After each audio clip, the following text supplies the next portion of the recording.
আসসালামু আলাইকুম ওয়া রাহমাতুল্লাহি ওয়া বারাকাতুহু। আপনারা সকলে ভালো আছেন না? আলহামদুলিল্লাহ, ওয়াসসালাতু ওয়াসসালামু আলা রাসূলিল্লাহ ওয়া সাহবি আজমাইন, আম্মা বা'দ।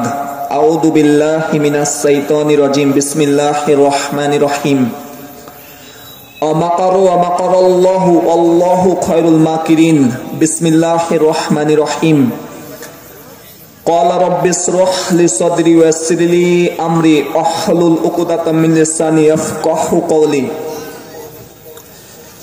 সমস্ত প্রশংসা সেই মহাসত্য একক আল্লাহর, যিনি আমাদের সকলকে সুস্থ রেখেছেন, ভালো রেখেছেন, সম্মানের সহিত রেখেছেন। এজন্য সকলে পড়ি আলহামদুলিল্লাহ।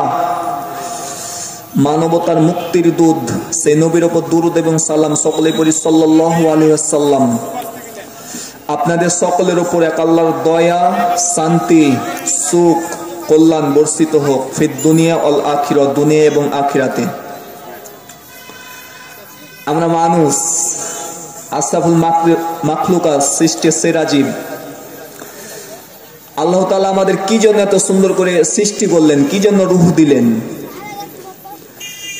খাও দাও ফুর্তি করো, দুনিয়াটা মস্ত বড়, এই জন্য না আল্লাহর কোরআন নবীজির হাদিস মোতাবেক জীবন চলবে এই জন্য? এই যে আমাদের জীবন চলবে আল্লাহর কথা মোতাবেক, কোন মানুষের নিয়ম, কোন মানুষের আইন কানুন দ্বারা নয়। আমাদের প্রত্যেক মানুষের মাঝে একটা রূহ আছে। এই প্রত্যেক মানুষের রূহ এক আল্লাহ তাআলা ব্যবহার করেন। এই রূহটা ব্যবহার করেন আল্লাহ, কিন্তু জ্ঞান ভালো জ্ঞান এবং খারাপ জ্ঞান আল্লাহ তাআলা আমাদের দিয়েছেন। যদি আমরা ভালো কাজে জ্ঞান অর্জন করার পরে ভালো কাজে ব্যবহার করি তবে আমরা সফল কাম, আর যদি আমরা জ্ঞান অনুযায়ী খারাপ কাজ করি তবে আমরাই ব্যর্থতা অর্জন করব। আল্লাহ রাব্বুল আলামিন বলেন, ওয়াসালুনাকা আনির রূহি কুলির রূহু মিন আমরি রাব্বি ওয়া মা উতিতুম মিনাল ইলমি ইল্লা কলিলা। ও নবী, আপনাকে প্রশ্ন করে মানুষের রূহ সম্পর্কে। মিন আমরি রাব্বি, প্রত্যেক মানুষের রূহ আমি এক আল্লাহ ব্যবহার করি। ওয়া মা উতিতুম মিনাল ইলমি ইল্লা কলিলা, তোমাদের অতি সামান্য জ্ঞান দিয়েছি, একেবারে সামান্য, সীমিত। কলিলা মানে একেবারে কম। আল্লাহ তাআলা আমাদের এই যে জীবন দিয়েছেন পরীক্ষা করার জন্য, কে কত অন্যায়, অশ্লীল, পাপ, বেহায়াপনা, ঘৃণিত কাজ থেকে দূরে থাকতে পারে, আল্লাহর পথে থাকার একে অপরে প্রতিযোগিতা করতে পারে। সূরা হুদের 7 নম্বর আয়াত আছে, সূরা কাহফের 7 নম্বর আয়াত আছে, এবং সূরা মুলকের 2 নম্বর আয়াত আছে। আল্লাযী খলাকাল মাউতাল হায়াতা, তোমাদের দিয়েছে আগে মরণ, তারপর দিয়েছে জীবন। কেন? লিয়াবলুয়াকুম আইয়ুকুম আহসানু আমালা, তোমাদের মধ্যে কে কত আমলে উত্তম। অন্যায়, অশ্লীল, পাপ, আমি এক আল্লাহ নিষিদ্ধ কাজ থেকে নিজেকে আত্মরক্ষা করতে পারো, এবং আমি এক আল্লাহকে খুশির উদ্দেশ্যে কে কত একে অপরে ভালো কাজের প্রতিযোগিতা করতে পারো। অহুয়াল আজিজুল গফুর, আমি এক আল্লাহ মহাপরাক্রমশালী এবং মহাক্ষমাশীল। ধন সম্পদ নিয়ে আমরা প্রতিযোগিতা করি। ধন সম্পদ নিয়ে প্রতিযোগিতা করা হালাল, সেটা হলো ব্যবসার মাধ্যমে। ফাস্তাবিকুল খায়রাত, সূরা বাকারার 148 নম্বর আয়াত আছে, এবং সূরা মাইদার 48 নম্বর আয়াত আছে। তোমরা একে অপরে আমি এক আল্লাহর উদ্দেশ্যে ভালো কাজের প্রতিযোগিতা করো। কিন্তু আমরা তো আল্লাহর পথে থাকার প্রতিযোগিতা করি না। নবী করিম সাল্লাল্লাহু আলাইহি ওয়াসাল্লাম বলেছেন, দুইটি কাজে হিংসা করা জায়েজ। এক হলো কে ইসলাম ধর্মে জ্ঞান অর্জন করে কে কত তার উপর আমল করতে পারে, এবং ধন সম্পদ উপার্জন করার পর কে কত আল্লাহর খুশির উদ্দেশ্যে খরচ করতে পারে। কিন্তু আমরা তো ধন সম্পদ কামার প্রতিযোগিতা করি। এলাকার সবচেয়ে বড় ধনী নুরুল এসপি,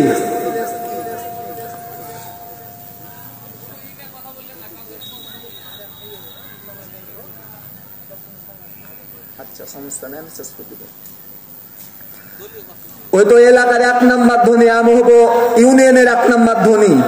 ওই তো ইউনিয়নের 1 নাম্বার ধনী, আমি হব উপজেলার 1 নাম্বার ধনী। ওই তো উপজেলার 1 নাম্বার ধনী, আমি হব জেলার 1 নাম্বার ধনী। ওই তো জেলার 1 নাম্বার ধনী, আমি হব বিভাগীয় 1 নাম্বার ধনী। ওই তো বিভাগীয় 1 নাম্বার ধনী, আমি হব বাংলাদেশের 1 নাম্বার ধনী। ওই তো বাংলাদেশের 1 নাম্বার ধনী, আমি হব ইউরোপ মহাদেশের 1 নাম্বার ধনী। ওই তো ইউরোপ মহাদেশের 1 নাম্বার ধনী, আমি হব বাংলাদেশের বিশ্বের 1 নাম্বার ধনী। আল্লাহ রাব্বুল আলামিন বলেন, আল হাকুমুত তাকাসুর, ধন সম্পদের লালসা, ক্ষমতার লালসা, টাকা পয়সার লালসা, সুন্দরী নারীর লালসা, আমি আল্লাহ স্মরণ থেকে তোমাদের গাফিল রাখি। দেখেন না, সুন্দরী বউ পাওয়ার জন্য কোনটা হিরণের ব্যবস্থা করার টাকা, কোনটা সুদের টাকা, কোনটা ঘুষের টাকা, কিচ্ছু দেখে না, টাকা কামা নিয়ে কথা। হাত্তা যুরতুমুল মাকাবির, কবরে যাওয়া পর্যন্ত। এই যে নবী করিম সাল্লাল্লাহু আলাইহি ওয়াসাল্লাম বলেছেন, কবরের চেয়ে ভয়ঙ্কর আমি কোনো কিছু দেখিনি। কোনো মানুষের জন্য জান্নাতের টুকরা, কোনো মানুষের জন্য জাহান্নামের আগুন। পারবেন কেউ কবরে একলা থাকতে?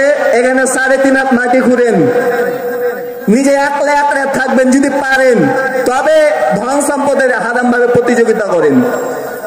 কাল্লা, কখনোই নয়, সাউফা তাআলামুন, তোমরা শীঘ্রই জানবে। সুম্মা, আবার বলছি, কাল্লা কখনোই নয়, সাউফা তাআলামুন, তোমরা শীঘ্রই জানবে। কাল্লা কখনোই নয়, লাউ তাআলামুনা, যদি জানতে, ইলমান ইয়াকিন, ইলমের ভিত্তিতে। এই যে ইলম মানে আল্লাহর কথা, আল্লাহর কথা এবং নবীজির হাদিস অনুযায়ী যদি আমরা পরকালের দৃশ্যটা দেখতে পেতাম, সবাই কখনো ধন সম্পদের প্রতিযোগিতা করতাম না। সবসময় ইলম অর্জনের, আল্লাহকে সন্তুষ্টি রাখার প্রতিযোগিতা করতাম। লা তারাউনাল জাহিম, যতক্ষণ পর্যন্ত তোমরা জাহান্নামের আগুন না দেখো। পারবেন কেউ আগুনে পুড়তে? বেশি লয়, আপনার আগুনে পুড়তে হবে না, গরম পানিতে আপনার আঙ্গুল, আগুনে যে গরম পানি করা হয়, ওই গরম পানিতে আপনার আঙ্গুল 10 সেকেন্ড খালি দিয়ে রাখবেন। যদি পারেন তখন আল্লাহর পথ থেকে দূরে থাকেন। আর যারা ধন সম্পদ কামিয়ে এক জায়গায় জমা করে রাখে, এদের জন্য আমি তৈরি করেছি হুতমা।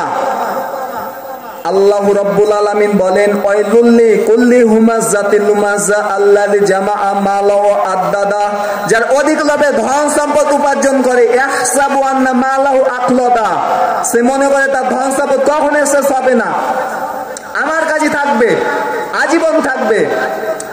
কাল্লা কখনোই নয়, লা উমবালান্না ফিল হুতমা,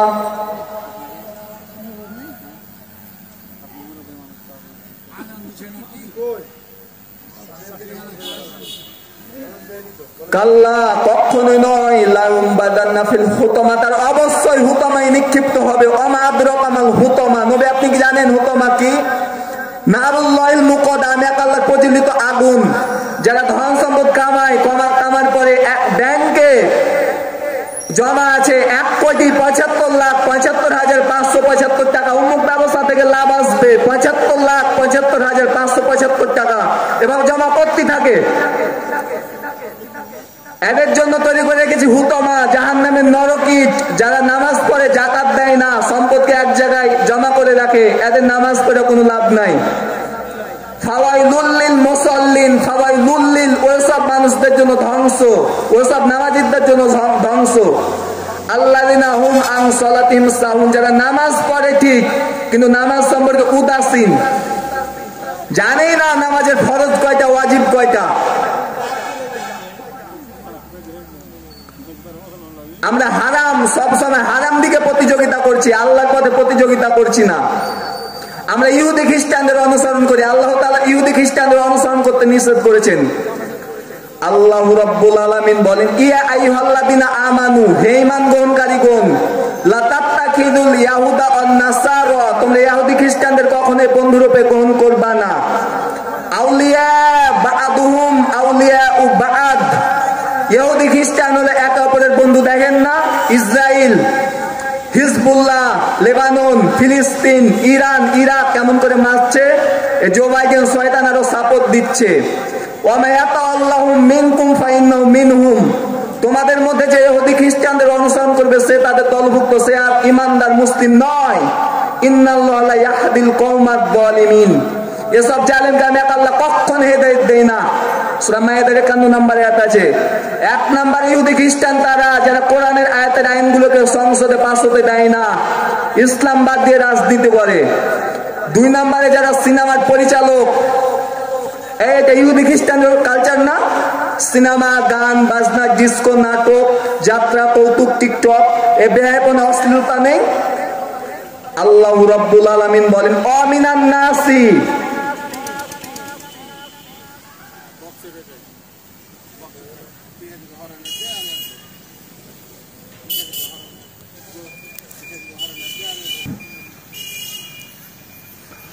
অমিনান নাসি মানুষের মধ্যে এমন মানুষ আছে মায়াস্তারিল্লাহুল হাদিস লিইউদিল্লা আন সাবিলিল্লাহি বিগয়রি ইলমি ওয়া ইয়াত্তাখিযা হুজুআ, আল্লাহর পথ থেকে মানুষকে ফেরাবার জন্য এমন মনোমুগ্ধকর জিনিস তৈরি করে।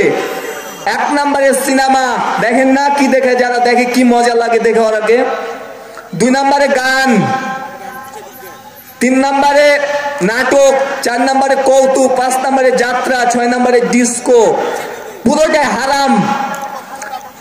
এই আয়াতের নাজিলের প্রেক্ষাপট আছে, সুন্দরভাবে আমার মুখস্থ আছে, কিন্তু সময় একেবারে সংক্ষিপ্ত। যারা এগুলা তৈরি করে আর হলো ইহুদি খ্রিস্টান, এদের জন্য জান্নাত হারাম। রাসূল করিম সাল্লাল্লাহু আলাইহি সাল্লাম বলেছেন, তোমরা তোমাদের ছেলে মেয়েদের গান বাজনা শিক্ষা দিও না। নিজেকে পরিবর্তন করেন, অধিকাংশ ছেলে মেয়ের মোবাইলে গান বাজনা দিয়ে ভরা। হারাম, পুরোটাই হারাম। আসেন আল্লাহর পথে ফিরে আসেন, কোরআন জানেন, জানার পরে মানেন। দুনিয়া আখিরাত আপনার, আপনি যদি তাকওয়া অবলম্বন করতে পারেন, দুনিয়া আখিরাত আপনার। সূরা বাকারা 103 নম্বর আয়াত আছে, সূরা আরাফে 96 নম্বর আয়াত আছে। আল্লাহ রাব্বুল আলামিন বলেন ওয়ালা আন্না আহলাল কুরা, সমাজের লোকেরা, দেশের লোকেরা, জাতির লোকেরা, দুনিয়ার মানুষেরা যদি আমি এক আল্লাহর কথা ঈমান আনে, অত্তাকাও, আমি এক আল্লাহর নিষিদ্ধ কাজ থেকে নিজেকে আত্মরক্ষা করে, লাফাতাহনা আলাইহিম বারাকাতিম মিনাস সামাই ওয়াল আরদ,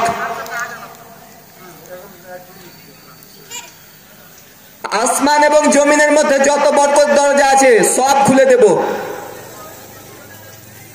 তো তাকওয়া অবলম্বন করেন, আল্লাহকে ভয় করেন, নীতি অবলম্বন করেন, তবে না আপনি দুনিয়া আখিরাত পাবেন। সূরা ইউনূসের 63-64 নম্বর আয়াতে আল্লাহ রাব্বুল আলামিন বলছেন, আল্লাযিনা আমানু, যারা আমি আল্লাহর কথা ঈমান আনে, ওয়া কানু ইয়াত্তাকুন, আমি আল্লাহর নিষিদ্ধ কাজ থেকে দূরে থাকে, লাহুমুল বুসরা, এদের জন্য সুসংবাদ, ফিল হায়াতিদ দুনিয়া, দুনিয়ার জীবনে, ওয়া ফিল আখিরা, আখিরাতের জীবনে। লা তাবদিলা লিকালিমাতিল্লাহ, আমি আল্লাহর কথার কোনো পরিবর্তন নেই। যালিকা হুয়াল ফাউজুল আযীম, এটাই মহাবড় সফলতা। সত্য দুইটা, ঈমান তাকওয়া। তো আসেন আল্লাহর দিকে ফিরে আসেন। আল্লাহ তাআলা আমাদের সকলকে তৌফিক দান করুক।